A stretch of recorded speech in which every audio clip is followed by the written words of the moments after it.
Couple of new things.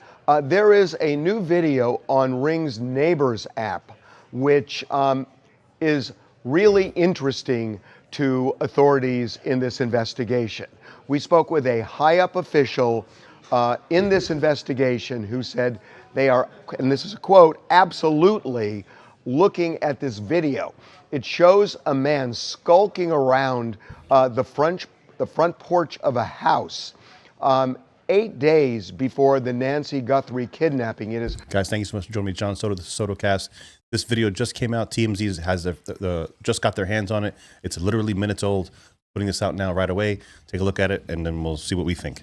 6.5 miles away from Nancy's home.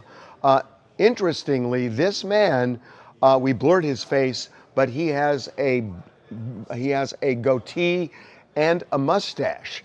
And if you look at the video on Nancy Guthrie's porch, the man seen there appears to have the same. So again, we don't know if the two are connected, but the authorities are, as was put to us, absolutely looking at this video. Couple of other things. One is, we have been told by multiple sources connected to this investigation that they have been frustrated over not being able to identify a vehicle tied to the person at Nancy Guthrie's front porch. They have looked everywhere, and it's one of the reasons they are putting out this APB, if you will, asking people in that area if they've seen anything over the month before Nancy was kidnapped. But the vehicle is going to be key, and the wider net they cast, the more likely it is that they're going to get a lead. I just don't understand. This is a very frustrating. So it appears to me that this is video that TMZ has acquired, and because he said that we are blurring the video. But this is some video that TMZ has acquired that showing an individual a week prior that has the same build type, has the same facial hair characteristics, has similar things that could possibly potentially be the suspect in this incident. And then you like, if this is the case, right?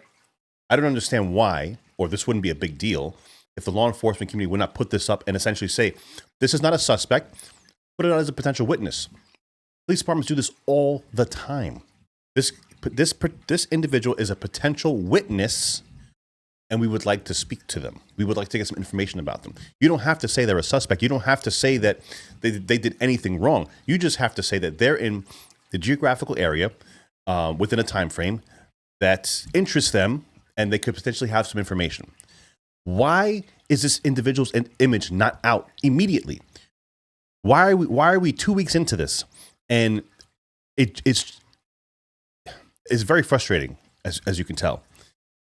When it comes to the vehicle, at this point, they should know if a vehicle was or was not involved. I understand that this is not rural town. Like if you take a map, an aerial map, this is a community. It's a suburb. This is not, like where I live. Where I live, everybody is on, like maybe 5-acre lots, 6-acre lots, maybe more. I mean, my neighbor has 150. So there's not going to be a lot of ring camera footage in an area where, like I am. But if you look at this map, there are houses next door to each other. All it takes in this scenario is you don't even need a great image of the car.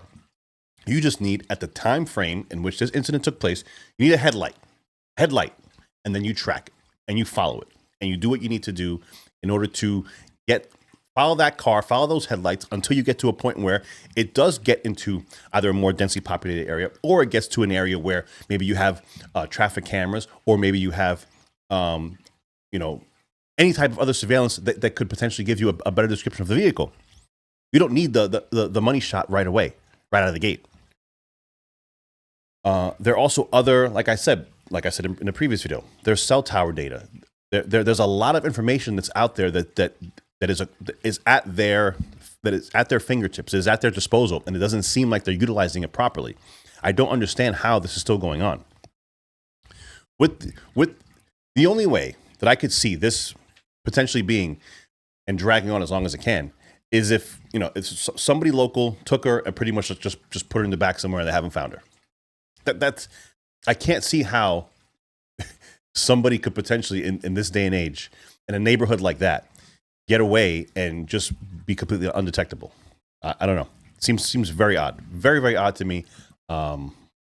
So it's something that they really want. Guys, if you're still here, please subscribe to the channel. That's all I ask. Just hit the subscribe button. That's all I'm going to ask you for in this video. I really appreciate it. Thank you so much. Now, finally, I want to talk about these ransom notes. We have received one. There are two of them.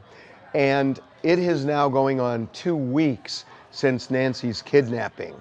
The note we received demands $6 million. And I can tell you, we check this Bitcoin account regularly, and the money is not there. $6 million, not there. And it's been 2 weeks. Savannah had said they were going to present the money through the Bitcoin account. It has not yet happened. I will tell you this.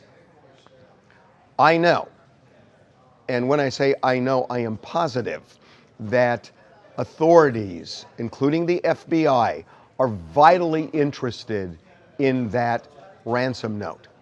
I know this to be true.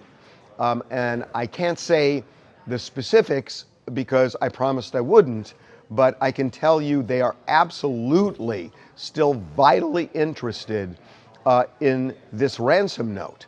So it doesn't seem like they've been able to connect the dots.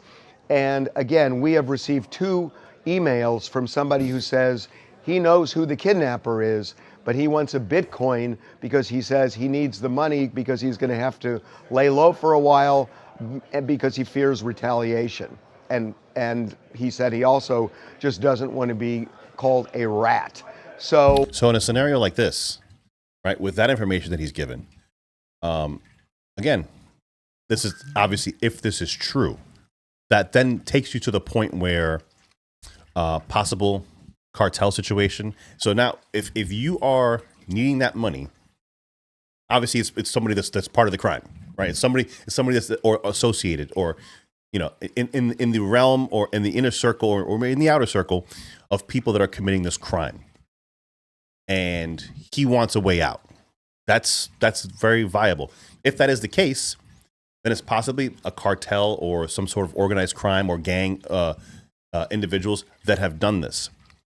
It doesn't seem to me, from when you look at the person that we believe committed the kidnapping, with the type of gun he has, with the type of holster he has, with his lack of, let me see, skill level as it appeared, it doesn't seem like that was, you know, a well organized thing that he did. But you know, let's let Harvey finish off here. So that money has not been deposited either. That's $67,000, which is the value of a Bitcoin right now. But that money hasn't been deposited either. I cannot tell you that that person actually knows who the kidnapper is because we don't know who that person is. And my understanding, and I have a pretty good understanding, the authorities don't know either. But I will tell you, they are still really interested in that ransom note. Guys, thank you so much for joining. John Soto, this is SotoCast. We're going to hit this up again really soon, and we'll see you in the next video, guys. Take care.